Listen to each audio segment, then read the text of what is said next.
The deafening crack of thunder nearly drowned out the desperate pounding at Connor Davis's front door. At 32, he'd heard plenty of desperate Knoxville collectors.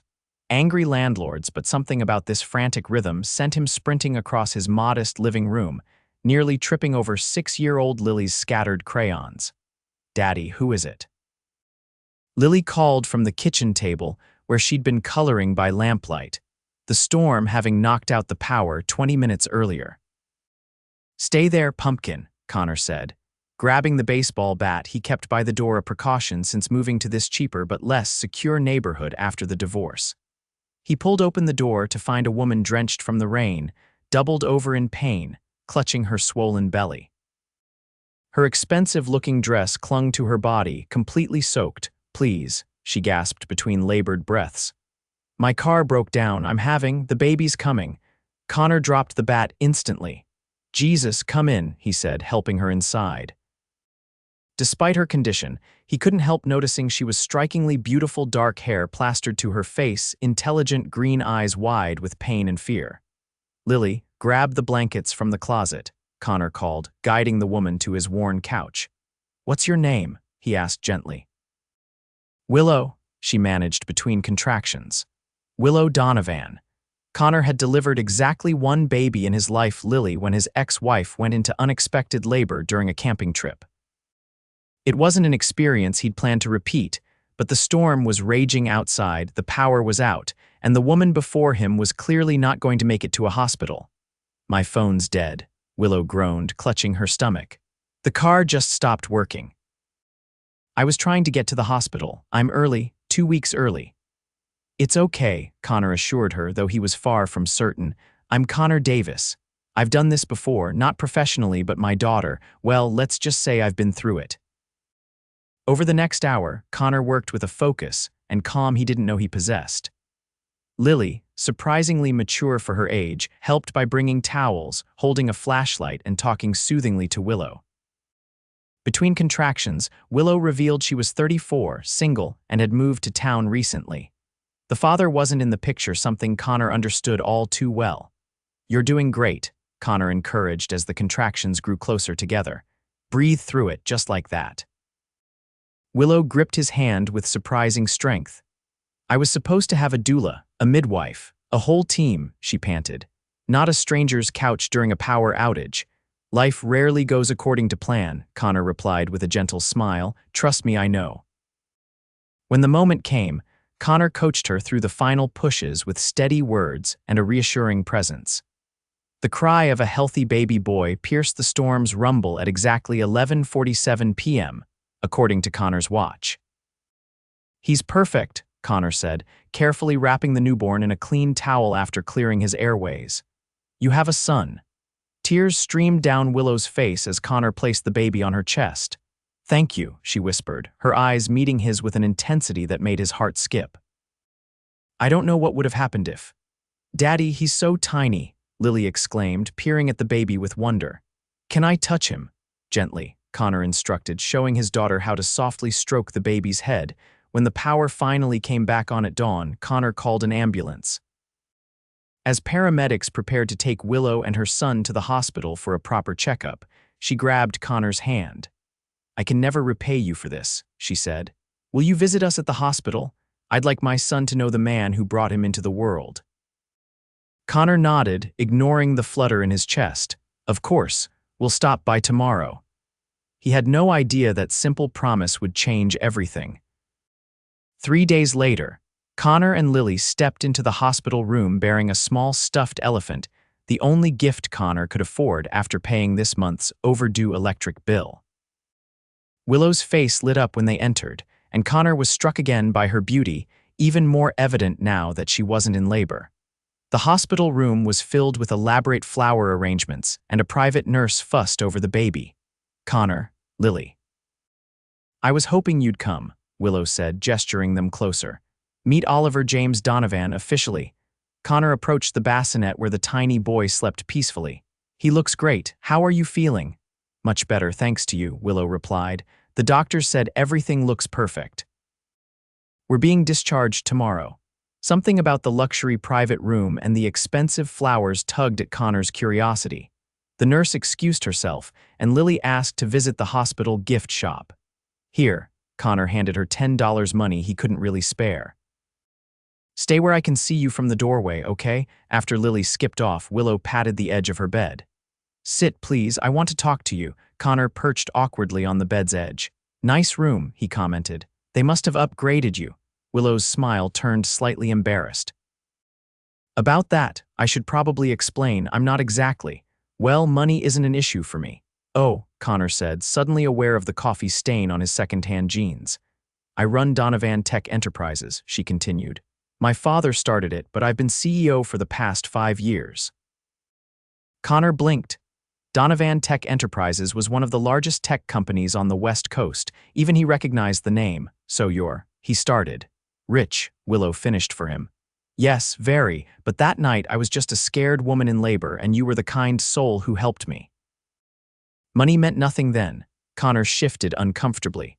Well, I'm glad I could help. Anyone would have done the same. No, Willow said firmly. Not everyone would have. You opened your home to a stranger, delivered my baby with such compassion and skill. Connor, I'll never forget that.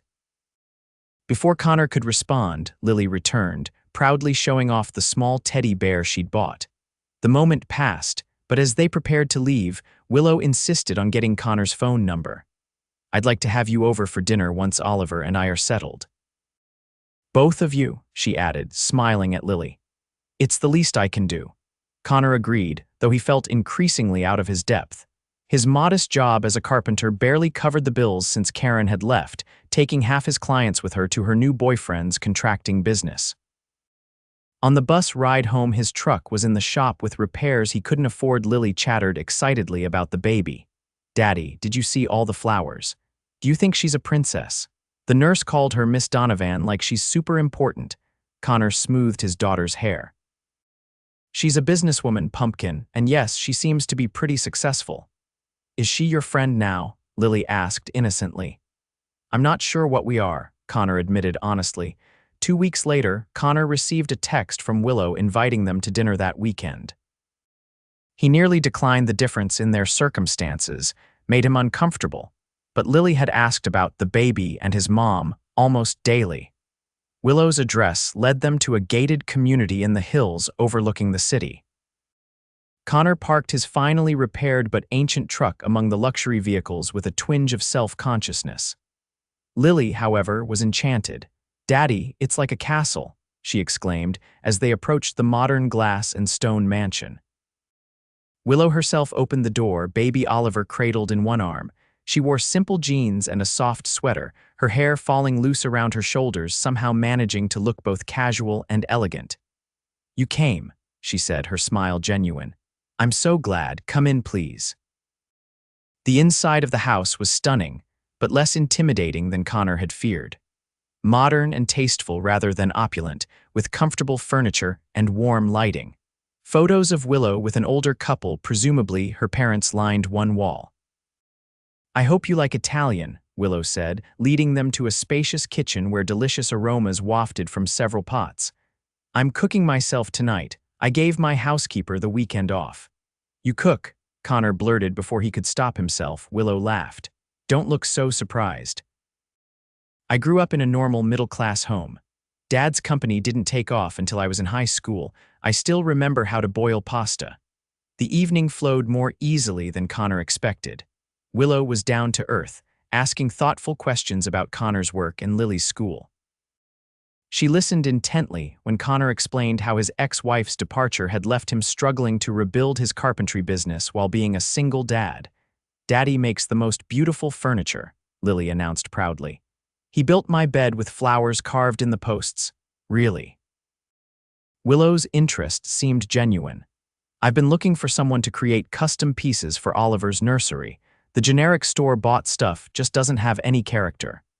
Connor recognized the olive branch she was extending away to help him without making it feel like charity. I'd be happy to show you some designs, he said, grateful for her tact. After dinner, while Lily played in the spacious living room, Willow invited Connor to see Oliver's nursery. The room was beautiful but clearly awaiting a personal touch. Oliver himself was sleeping peacefully in a bassinet. "He's growing already," Connor observed, gently touching the baby's tiny hand. "Thanks to you," Willow said softly. "The doctor said you did everything right that night." Their eyes met, and Connor felt a connection that both thrilled and terrified him. She was literally from a different world, wealthy, successful, sophisticated, while he was barely keeping his small household afloat. "Can I ask you something personal?" Willow ventured. Connor nodded cautiously. "Why did your wife leave? You're clearly an amazing father and a good man." Connor sighed, leaning against the wall. "Karen said I lacked ambition, that I was content with just getting by instead of really building something, and maybe she was right. I focused on being there for Lily, taking jobs that let me be home for her instead of chasing bigger contracts." "That's not lacking ambition," Willow said firmly. "That's having your priorities straight. My father worked 80-hour weeks building his company. I barely knew him growing up. I promised myself my child would have a different experience." The vulnerability in her voice surprised him. "Is that why Oliver's father isn't around?" he asked carefully. Willow's expression clouded. "Gregory was my CFO. When I told him I was pregnant, he made it clear a baby didn't fit his 5-year plan. He offered to handle it with a substantial check. When I refused, he resigned and took a position with our competitor." "His loss," Connor said simply. Willow smiled, blinking back unexpected tears. "Thank you for saying that." Over the next few months, a pattern developed. Connor began work on custom furniture for Oliver's nursery: a rocking chair, a crib with hand-carved details, a bookshelf shaped like a tree. Willow paid him generously, recommending his work to her wealthy friends. They saw each other frequently, sometimes with Lily, sometimes alone when she was with Karen for her court-mandated weekends. They talked for hours about everything and nothing: their childhoods, their dreams, their fears. Connor learned that despite her wealth, Willow was lonely. Her position as CEO isolated her, making people see her money first and herself second. He understood isolation. Since Karen left, he'd had little time for friendships between work and parenting. For her part, Willow seemed genuinely interested in Connor's perspective on life, his skills as a craftsman, his devotion to Lily. She asked his advice about Oliver, admitting her terror of making mistakes as a new parent. "You're doing great," Connor assured her one evening as they sat on her terrace, watching the sunset after he'd installed the last nursery piece. "Oliver's thriving. Only because I have you on speed dial," Willow confessed. "Do you know how many times I've almost called you at 3 a.m. about some weird baby noise?" "You should have called," Connor said. "I wouldn't have minded." Their hands rested inches apart on the table between them. The air felt charged with possibility, but neither moved to close the gap. The gulf between their lives remained. Connor noticed how people stared when they were out together: the beautiful, wealthy woman and the working-class carpenter. Sometimes he caught whispers, assumptions that he was after her money. Each time, the walls around his heart strengthened a little more. "Daddy, when are we visiting Willow and Oliver again?" Lily asked one Saturday morning as they worked in their small garden. Connor wiped dirt from his hands. "Soon, Pumpkin. Willow's very busy with work." In truth, Connor had been making excuses to see Willow less frequently. His feelings for her had grown into something he couldn't ignore, and the impossibility of it all was becoming painful. "But she misses us," Lily insisted. "She told me so." "She said that?" Connor asked, trying to sound casual. "Yep, when she called yesterday while you were in the shower." Connor frowned. "Willow called here," Lily nodded. "She wanted to invite us to Oliver's baptism. I wrote it on the calendar like you taught me." Sure enough, on their kitchen calendar was Lily's careful handwriting: "Baby Oliver's special church day Sunday." Connor felt a pang of hurt that Willow had called when he wasn't available. Perhaps she'd sensed his withdrawal and was respecting it. Or perhaps she'd simply moved on, his role in her life diminishing now that her son was 5 months old and her nursery complete. Still, he couldn't disappoint Lily or Miss Oliver's special day. They attended the ceremony, where Connor was surprised to find himself introduced to everyone as the man who delivered Oliver. Willow beamed with pride telling the story, making him sound heroic rather than terrified as he'd actually been. At the reception in Willow's backyard, Connor found himself cornered by an elegant older woman who introduced herself as Willow's mother. "So you're the famous Connor," she said, studying him intently. "Willow talks about you constantly." "She does." Connor couldn't hide his surprise. "Oh yes, I haven't seen my daughter this animated in years." She sipped her champagne thoughtfully. "You know, when Robert, that's Willow's father, and I started dating, he was working as a mechanic. Everyone thought I was crazy to get involved with him. My family had money, you see." Connor shifted uncomfortably. "Mrs. Donovan, I'm not dating my daughter, perhaps not yet." "But you want to be, don't you?" Her directness left him speechless. "Take some advice from someone who's been there. Don't let differences in bank accounts stop you from pursuing happiness. Robert and I celebrated our 40th anniversary last month." Before Connor could respond, Willow approached, Oliver in her arms. "Mom, are you interrogating Connor?" "Just getting acquainted, darling," her mother replied with a wink at Connor. "I'll go rescue your father from the Hendersons." When she'd gone, Willow gave Connor an apologetic smile. "Sorry about that, my mother is direct." "She's great," Connor said honestly. "You're lucky to have her." An awkward silence fell between them, filled with unspoken words. "Connor," Willow finally began, "have I done something wrong? You've been distant lately." Connor glanced around at the elegant gathering, the catering staff, the string quartet playing softly in the corner. "I just don't belong in this world, Willow." "Is that what you think?"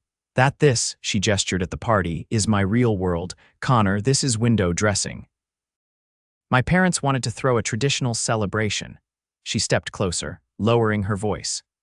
"The real me is the woman who shows up at your door in the middle of the night, the one who calls you panicking because Oliver sneezed 3 times in a row.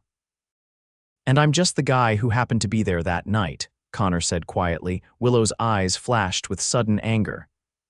"Is that really what you think? That you're some random good Samaritan to me, after everything we've shared these past months?" Oliver began fussing, sensing his mother's distress. Connor automatically reached out to take him, a gesture that had become natural between them. The baby settled immediately against his chest. "See that?" Willow said, her voice softening. "He knows you, trusts you, so do I." Connor looked down at the baby, then at Lily playing nearby with the other children. His heart felt like it might burst with feelings he'd been trying to suppress.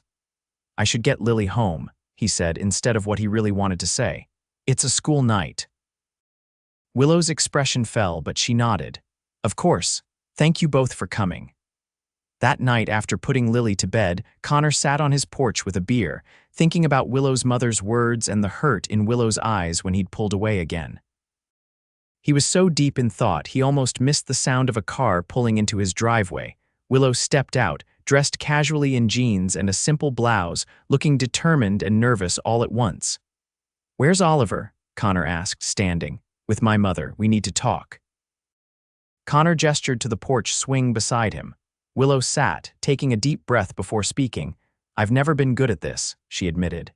"Relationships, opening up.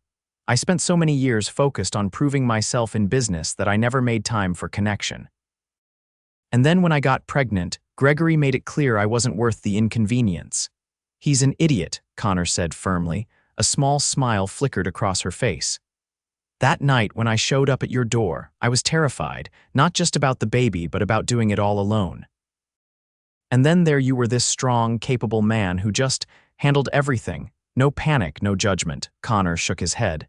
"I was terrified too, but you didn't show it. You made me feel safe. And since then, every moment with you has felt like that safe real." She looked directly into his eyes. "I'm falling in love with you, Connor. Actually, I think I've already fallen. And I'm terrified you're pushing me away because of my money." The words hung in the night air between them. Connor's heart hammered in his chest. "It's not just the money," he finally said. "It's everything that comes with it. The scrutiny, the assumptions people make. I've already failed at one relationship. I couldn't bear to fail you and Oliver too." "Is that what you're afraid of, failing?" Willow moved closer, taking his hand. "Connor, you're the most successful person I know," he laughed bitterly. "I can barely pay my mortgage. That's not what I mean. Success isn't a bank balance. It's being the kind of father who drops everything to help his daughter with her science project. It's creating beautiful things with your hands that will become family heirlooms. It's opening your door to a stranger in need and delivering her baby without hesitation. Her voice cracked with emotion. It's being the kind of man who makes a woman feel valued for who she is, not what she owns. Connor looked at their joined hands, then up to her face open, vulnerable, hopeful. "I've been an idiot," he admitted. "Yes," she agreed with a smile, "but I'm willing to overlook that." Slowly, deliberately, Connor leaned forward and kissed her. The connection that had been building for months finally ignited, sweeping away his doubts. She melted against him, her arms wrapping around his neck. When they finally pulled apart, both breathless, Connor pressed his forehead to hers. "I love you too, you know, have for a while now." "Then stop pushing me away," she whispered. "I will if you promise something," Connor said. "Promise me we'll build our relationship on equal footing. I need to contribute to pull my weight." "What did you have in mind?" Willow asked. "I want to expand my business legitimately." "No charity contracts from your friends, and I want to be Oliver's father in every way that matters, not just the guy who delivered him." Willow's eyes filled with tears. "I want that too, so much." From inside the house came Lily's voice. "Daddy, I heard talking." "Come out, Pumpkin," Connor called. "Someone's here to see us." Lily appeared in her pajamas, her face lighting up when she saw Willow. "You came to visit." "I did," Willow said, opening her arms for a hug. "I was hoping we could talk about something important." Connor pulled his daughter onto his lap. "Willow and I have feelings for each other, Lily. Special feelings. We're going to start spending a lot more time together, all of us." Lily looked between them, her expression serious. "Like dating, Mom dates Mr. Steve." "Yes, like dating," Willow confirmed. Lily considered this. "Does this mean Oliver could be like my brother someday?" Connor and Willow exchanged surprised glances. "Maybe someday," Connor said carefully. "We're just starting this journey." "Good," Lily declared. "I already told my teacher I have a baby brother. She was confused because I said he doesn't live with us. This will make more sense." Willow laughed, the sound pure joy. "You are something else, Lily Davis." The transition wasn't always smooth. Connor insisted on keeping his modest home rather than moving into Willow's mansion, at least initially. "Oliver should have stability in his early years," he explained. "And I want Lily to understand that our life together isn't about gaining access to luxury." Willow respected his decision, though she spent most nights at his place, claiming she slept better in his normal-sized bedroom than her echoing suite. She scaled back her work hours, prioritizing family time over endless meetings. Connor, with Willow's business acumen but not her financial backing, secured a small business loan to expand his carpentry shop. His reputation for quality craftsmanship grew organically, eventually leading to a feature in a design magazine that brought legitimate high-end clients. 6 months into their relationship, Connor legally adopted Oliver, a day marked with happy tears and celebration. Oliver, now crawling and babbling, clearly adored his new father, reaching for Connor whenever he entered a room. "He knows quality when he sees it," Willow remarked, watching them together. A year after that stormy night, Connor proposed on the same couch where Oliver had been born. The ring was modest, but beautiful, a family heirloom from his grandmother that Willow treasured far more than any diamond he could have purchased. Their wedding was a blend of their worlds, elegant but unpretentious, held in the garden of Willow's house with both high-powered executives and Connor's carpenter friends in attendance. Lily served as flower girl, while Oliver, now walking and saying a few words, carried the rings with help from Willow's father. "Never thought I'd have a son who works with his hands," Willow Donovan commented approvingly during the reception, clapping Connor on the shoulder. The company was always going to be Willow's. Good to have balance in the family.